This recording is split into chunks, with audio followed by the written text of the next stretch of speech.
Hey there, it's Amy Kerr of SPINS, and we're really excited to be here today. We are going to be walking through pet innovation in the marketplace. And before we get started, I would love to introduce some of my team members that have joined me on the call today. We have Raul Roy. He's one of our client insight managers at SPINS. Welcome to the webinar, Raul. Hey, Amy, thanks for having me. Awesome. And then we also have one of my other team members, and look at that adorable dog. But Lisa, welcome to the webinar. Hi, everyone. How are you? Thanks, Amy. Oh, awesome. Well, we have a lot to unpack for you all today, and we're really excited to do that. So we'll get into, just SPINS and our pet channel and how we're able to actually uncover the insights that we're going to be sharing today. We'll take a quick look back on 2020 to say that it was a crazy year for the pet industry. It was definitely a wild ride. So we'll take a quick look on that because that definitely sets the stage for where we're at in 2021 and what innovation and trends are starting to surface as we start off this new year. So we all know that the pet industry is a very large industry. It's continued to drive growth year over year. And there's now 7 in 10 households that actually own a pet. So there's a lot of pet parents out there, and there's so many people that are looking for information and trying to make the best decisions for their pets. And not only are there, a lot of households with pets, and that it's a growing industry, but the pet parent as a whole and who we've talked about historically has changed. I've been in the pet industry now for 15 years, but today in 2020 and 2021, the millennial accounts for 43% of pet owner growth. And when millennials are looking for products for their pets, they go about it in a very different way. They're looking for more natural, more organic, healthier choices. And so a lot of the trends that we will uncover and dive into today, you will notice really resonate most likely with things that you buy for yourself, for ways that you feed yourself, or things that you may buy to put on your body. So that is definitely something that we at SPINS are watching and looking closely at with regards to the pet parents and their pets. Now, who we are and kind of how we're able to uncover what we are able to share today. For 20 years, SPINS has been the leading data and insight provider for independent retailers. So if you're an independent pet retailer out there in the marketplace today or listening to this webinar, we have a community of neighborhood pet retailers that you are welcome to join. Or if you're a pet specialty brand that's looking to innovate or incubate or just improve, your pet specialty retailers, then again, we have an offering for you. But pretty much what we do is we have created a community of true like-minded neighborhood pet specialty retailers. And across that, our goal is that our neighborhood pet retailers get stronger, they're able to understand trends and make smart investments. And then again, that we're able to really facilitate those incubator innovative brands just to innovate to the best of their abilities to again, really drive growth across our retail partners. And we'll share today, if you're a retailer or a brand, exactly how you can connect with us if you're looking for more information. Now, as we get into our pet channel, which is really exciting, we launched our SPINS pet channel in August of 2020 amidst the pandemic, so it was quite an accomplishment. But we'd love to just share a little bit about who makes up our SPINS pet community, what information we're actually, able to report on today. So with that, I'd like to welcome Lisa back to the webinar. And Lisa, could you just share with me, how many pet specialty retailers make up our SPINS pet channel today? Yeah, we have over 1,100 independent pet retailers. That's awesome. And you did say independent pet retailers. I know I've said neighborhood pet retailers a couple of times. So just share with me who actually creates the community, what type of retailer? Yeah, so we know that innovation is happening at that local market. So our community is really made up of the neighborhood pet retailers, the independent pet retailers. So we really focus on this market because we want it to be a true community. So in order to do that, we really need the like-minded retailers, hence why we refer to it as either the independent pet retailer or neighborhood focus, because it really kind of encompasses what our goal is and really what that community is. Awesome. And I always love to just kind of make it, relevant for the audience today. So would you have an example, of a recent retailer and maybe why they chose to participate in the SPINS pet community?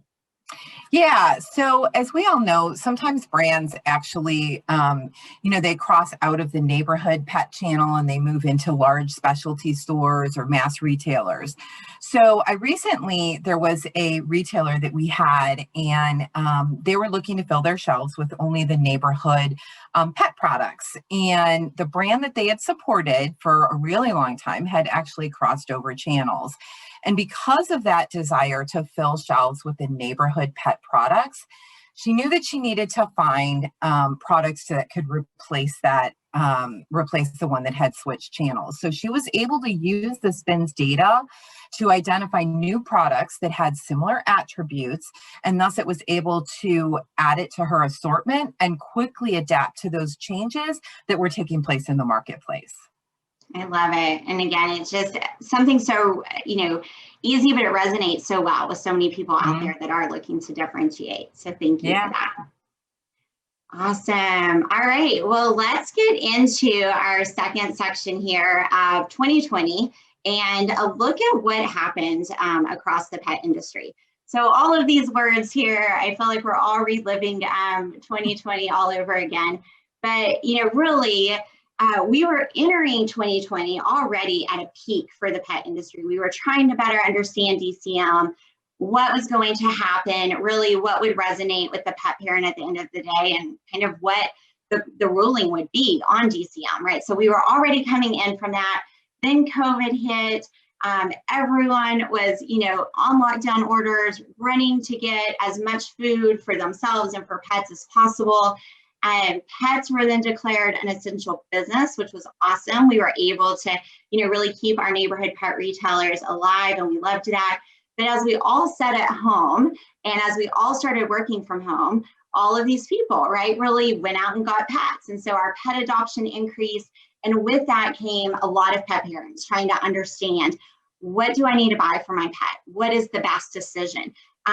Not only were they thinking about food and treats, but we're definitely going to look at what happens in the supply and the hard goods space, because the more time you spend with someone, including your pet, the more things you probably think they need and that they would enjoy. So all of these things, really kind of lead us to where we are in 2020. And with that, Raul, could you just kind of take us through some further information? So with the introduction, the effects of COVID 2020 was as strange of a year as it gets. And while we saw customers crowding to supermarkets to stock up on food and supplies, the pet market was absolutely no different, as owners stocked up on necessities for their pets. And as we saw during 2020, the lingering effects of COVID lasted for quite a few months after that March stock-up period, which you can see by that large spike on the third bar of the graphs, with sales dropping drastically that following month due to overstock in owners' homes. So we had quite a bit of stock up, and people rushed to supermarkets and to pet markets to pick up as many goods as possible to feed their children, feed their pets, and especially with the adoption rates, we had that large spike was attributed to a lot of that growth. And of course, with any stock up, there comes a down period where owners just have too much at home at that point. So of course, sales dropped that following period. And it wasn't until that back half of the year, getting closer to the holidays, we see that the market see some returns to normality, with the staggering growth of about 9.14% over last year at 4 weeks ending 12/27/2020, right towards the end of December. And much of this growth can actually be attributed to increased savings rate in 2020, especially with COVID and more people being at home with the stimulus checks. Owners are spending more time at home with their furry little friends and splurging on holiday gifts with gifts that they normally wouldn't have bought at any of the previous years.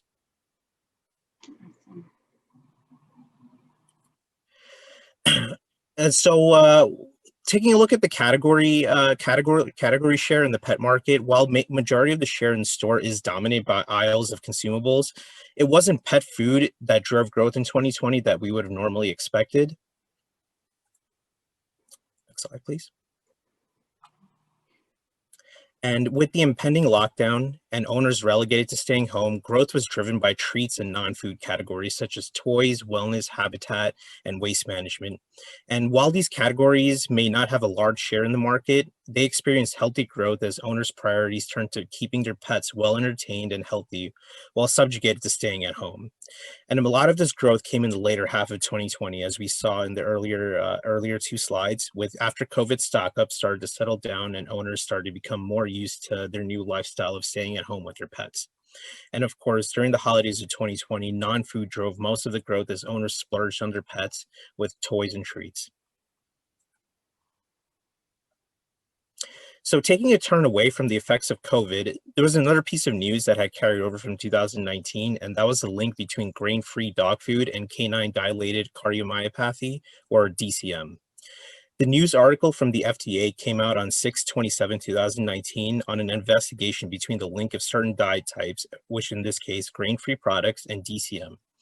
Grain-free labeled products included ingredients with high amounts of peas, legumes, and lentils, and devoid of wheat, corn, rice, oats, and barley, just to name a few. And while up to this date, there is no conclusive evidence which links the grain-free to DCM fatalities, the investigation continues. Grain-free has nonetheless taken a turn in the market, with, of course, keywords being linked to grain-free and fatalities, with grain-inclusive products growing in overall share by positive 10.21% from June 2019 to December 2020. Awesome. Thank you so much, Cheryl, for just putting some numbers against that. I mean, as we kind of teed it up, 2020 was one for the record books. I definitely think it'll be interesting as we watch our trends for 2021, just to better understand kind of what the new normal looks like. But before, we kind of close this up, we've shared kind of the circumstances and what brought us into 2021. We've shared the data around it. But Lisa, would you have, just a story or an example by chance of what this actually looks like for some of our retail partners today, and some of those questions and conversations that they're really wanting to solve for? Yeah, so I've had a couple different situations that I think are kind of unique instances, but probably affect a lot more retailers. So one I had where they were having one of their brands, they had very low margins on. So even though they were selling a significant amount, they really weren't making significant dollars off of it. So one of the things that they really wanted to do was find other options for themselves that would have a higher margin. So what they did, what we were able to do with the SPINS data is they were able to plug in that particular brand and the attributes, and then they were able to find similar brands in order, and then they were able to look at price points. And so it was almost an immediacy that they were able to start adding in some other things into their assortment to help, sort of shift people into some other brands that were giving them a higher margin. Not that the food was bad, they just weren't getting the margins that they needed. And so it gave them, almost an immediate increase. I've also had folks that have had pet food that was selling at a very, just going off the shelves. And so they thought, well, how can I increase shopper basket? So what we did is they actually used the SPINS data to look and see, okay, it's grain-free whole lamb. That's the food that's selling off the shelves. So let me find some pet treats that can accommodate that same thing. And so they were able to do that. And then they took it a step further. So by the pet food, they put up little signs that said, hey, did you remember dog treats? Oh, by the way, they love them, and check them out on aisle 2. And so it just kind of made it go full circle for them, and really helped to increase that shopper basket. And the SPINS data was able to help them find stuff that just really matched the pet food exactly. Yeah, it's awesome. I mean, we at SPINS are definitely bringing something new to the industry. I started by saying I've been in it for 15 years. And so we know that there's pet retailers that have been doing it way longer than me. And so we know we're new, but it's awesome, that retailers are finding it useful and applicable. So let's jump into some of the exciting stuff as we, kind of share what we're starting to see start taking place in the market with 2021. And there were a couple of things that Lisa actually just talked about that I want to dive into a little bit to set the stage on, again, how deep and wide we actually can report back, right? So if you're a pet retailer and you're looking for better information and you're wanting to understand what's working for retailers like you, how deep and wide can we go? Or if you're a brand and you are innovating, do we, work with brands like you? The answer is yes. But yeah, let's just kind of start here. So we at SPINS actually have 6 categories across our pet department. So we're tracking all 6 of these. We're reporting on these. You have this information if you're a partner every single day at your fingertips. We also then take that a step further and we dive into 25 subcategories. So as we do our trends and innovation reporting today, you'll notice, again, either we're talking about a category or a subcategory, or we're talking about an attribute. And this is something that SPINS is amazing at. It's really unique to who we are, but we have an entire core platform of pet intelligent attributes. So as Lisa mentioned, she mentioned grain-free and lamb. Well, we're looking at all of that. We are digging into those attributes, be it if it's dietary, be it if it's natural versus a conventional product, or if it's something, that's on that ingredient panel. We are looking at that. We're reporting it back to our partners so that you can understand why growth is happening in addition to what growth is actually taking place. So with that, Raul kind of teed us up a little bit with regards to, what we were entering the year with around pet food specifically. And through the past 12 weeks, so we just looked at our most recent 12 weeks, so we really could get an insight into what the trend for 2021 will be. Pet food was just slightly up. So across the board for cat and dog, clearly it's a large category. Clearly these 2 are great subcategories. But they're just up slightly in comparison to last year. Now, when we look at treats, treats are driving a lot of growth. So 12% in dollars, again, just recently in the past 12 weeks for both cats and dog treats across the board. Now, when we look at why is growth happening? And again, this kind of takes it back to some of our attribution. One of the ways that we look at treats is through the type. And so we know that beef and chicken have definitely seen a decline. We're actually seeing more gamey meats drive growth across this category. So we're starting to see, some elk come into play and some venison. So as you, again, are thinking to drive your assortment or build out your assortment, or if you're a brand looking to innovate in this space, the takeaway on this really is, what has been historically is not necessarily what's driving growth today. We are seeing some more unique, again, forms across food and treats really drive growth. We're also seeing human grade come into play as an attribute. So Wet Noses, that has been a brand that really started as a human grade brand. And they've stayed true to that. They've continued to grow that attribute and really kind of what their brand represents. And we're seeing a lot of growth there. Open Farm, it's a brand that started in Canada. It's starting to get really good distribution across the US. They do have some human grade products. And then when you look at Honest Kitchen, again, like it was started in her kitchen for her labs, right? And she wanted it to be something that she herself felt comfortable eating. And so Lucy, from the very beginning, it's been human grade ingredients that have made that up.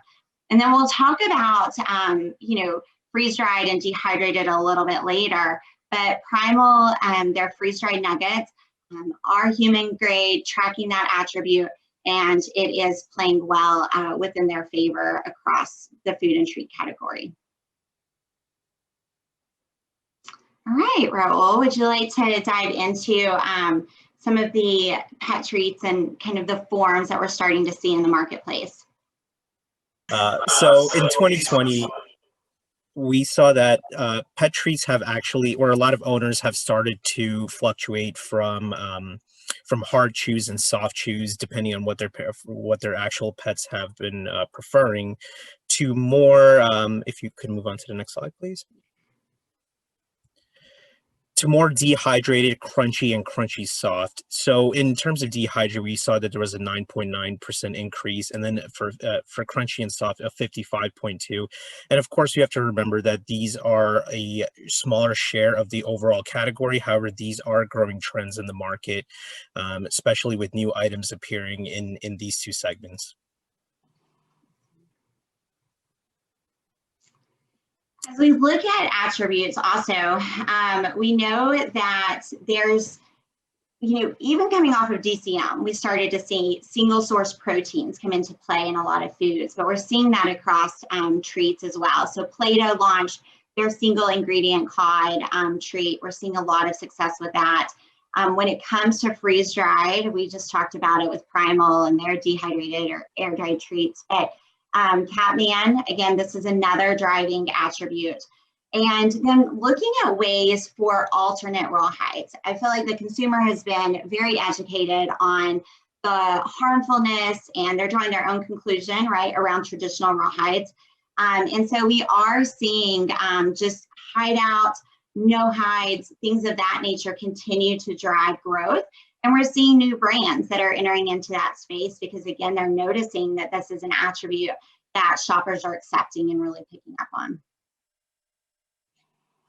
Now, when we look at premium ingredients, again, we're looking at, as a company at SPINS, we're looking at the ingredient panels. We're really trying to understand what goes into all of the growth or all of the decline. And so the premium factor and these premium ingredients are definitely some to take note of. We're noticing so much in this area in ways that reflect, again, we as human and trends that we're starting to pick up on or that may be part of our daily life. So antioxidant and immunity were definitely growth drivers. The continuation of gut health, I do not think that this will ever end, but continues the gut health as an attribute is continuing to drive growth. Anti-inflammatory, we've seen this a lot, and we'll actually talk about this in a deeper subcategory. But things that, again, ingredients that are impacting anti-inflammatory and ways for our pets to, really kind of get out of that arthritis or just live more comfortable lives. Again, another area of growth. And then lastly, skin and coat. So these are all ingredients and, again, functional ingredients that we're tracking that are driving growth. We will talk about a lot of these subcategories that they impact as well later that have been successful for us even through 2020, but definitely continuing through 2021. So again, I know we've shared a lot of information with you so far. We've talked through the consumable piece of it, and we're going to dive into hard goods and supplies next. But just know and make note of how you can connect with us. Again, if you're a retailer or a brand, there is so much more information. We are trying to present the big high level themes today. And but if you're looking for item level information, if you're trying to better understand what SKUs may actually impact, some of these trends, then reach out and connect with us because that's something that as part of the pet community, you actually would receive as a SPINS partner. All right, so pet care and wellness. This is something that I love that we're starting to see so much growth as well across non-food and treat products. And so as a retailer, I think the biggest question is, are you seeing that your shoppers are shopping the entire store, right? Because we know that pet care and wellness is at double digits the same period last year. And it's seeing growth across several different subcategories: grooming and bathing, vitamins and supplements, flea and tick, health and wellness, you name it, we're seeing growth in that area. And we're seeing a lot of natural growth. We're starting to see a lot of natural products come into play. So with owners being able to spend more time with pets, As Amy had mentioned, grooming had grown at 21.4% in dollars in the last 12 weeks, with pets being pampered more than ever before. Dental products like Tropiclean's dental kits have been a huge hit in the last 52 weeks, along with natural-based wipes from Pure and Petology's honey-based shampoos. And owners are pampering their pets more than ever before with more natural items and more nutrient-based items.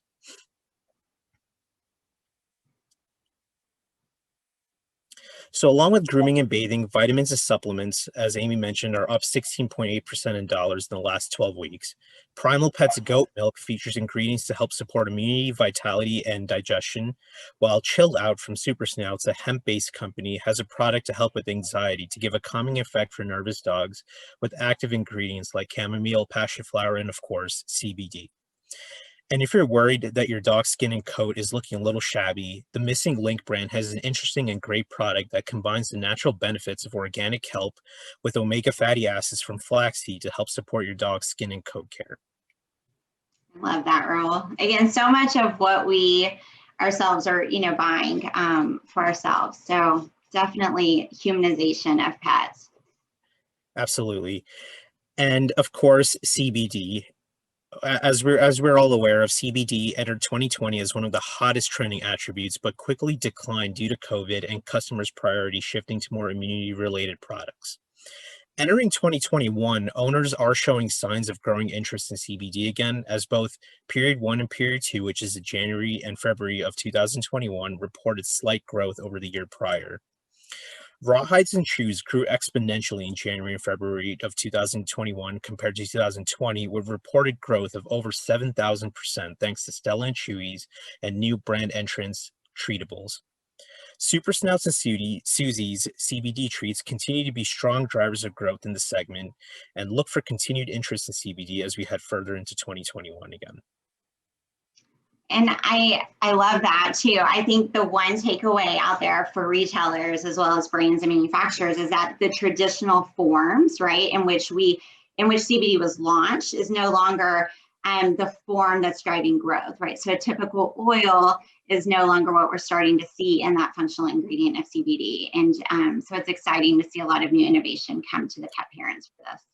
Absolutely. And while still salves and oils are still the main drivers and they have the largest amount of share in the CBD category, we are seeing more expansion in rawhides and chews as well as treats. I like that. Great. So along with grooming, we want to keep away those pesky fleas and ticks for a healthier and happier pet. And while it may seem seasonal, flea and tick care is actually a year-round category with a growth of 16.1% in dollars in the last 12 weeks.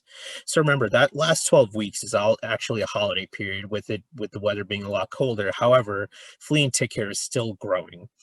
Peak periods for flea and tick care are generally in the more hotter periods of the year, which is May through July. However, are a priority year-round. New items are continuously being added to brand portfolios in the subcategory, with 3 new items from the top brand Advantage, 2 in Advantage, a brand with tremendous growth in the past 52 weeks, and 2 in Vet's Best. And then, of course, in most recent news, we are keeping a close watch on the reported adverse effects on pets from flea and tick treatment collars, and we'll keep our partners up to date on insights on new trends in the segment. Awesome. Thank you.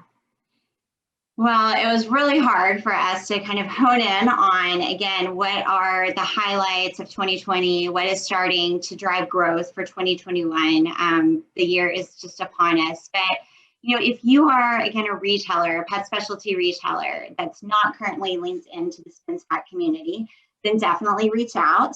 Here's my information, Amy Kerr at spins.com.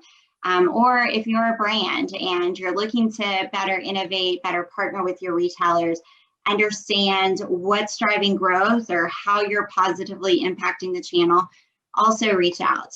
We are here and we've created a channel for true neighborhood pet specialty retailers because we want to be your source and your partner and help your mission, continue to grow. So thank you, Global Pet Expo team, for having us. We love coming and presenting, and thanks for watching.